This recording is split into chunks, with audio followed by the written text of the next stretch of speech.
The storm screamed in across the frozen sea, its howling throat full of snow. As night began to yield to a sickly grey dawn, it settled over the desolate city. And yet, through the brutal roar of the storm, another sound could be heard, distant, desolate, and chilling. A broken-hearted howl which reverberated between the forsaken ice-coated buildings and which finally reached the ears of the two fleeing figures. It signalled only one thing to them. They were coming.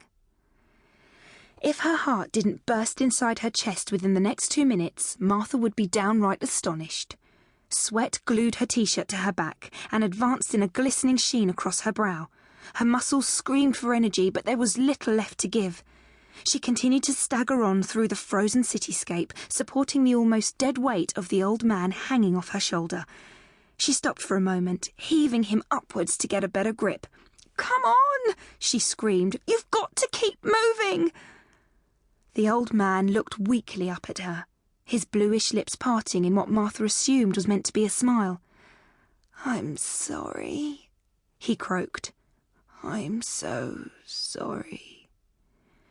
Glancing backwards through the swirling veils of snow, she caught a glimpse of a hunched, misshapen form which darted into a doorway, lost from sight almost immediately. A surge of panic rose in Martha, her mouth dry and acidic.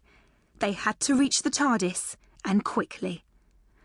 "Stay conscious! You're going into shock! You have to stay awake!"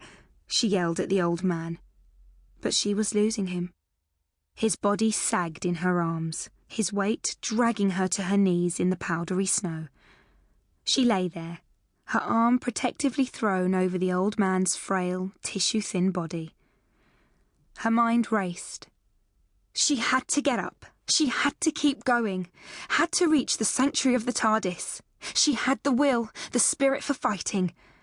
But there was little more she could do as the last vestiges of her energy ebbed into the all-embracing snow. She tried wiggling her fingers. Nothing. Was it frostbite? She'd read about it in textbooks when she was still an everyday medical student, before her life changed forever. Back at the Royal Hope Hospital. Royal Hope. That's all she had left. Hope. She desperately tried to focus her mind. Hypothermia. Come on, what are the 3 stages of hypothermia? Stage 1, she thought. Maybe she should have paid more attention in lectures. What she needed was a doctor. There was irony. Never around when you needed him. "Doctor,"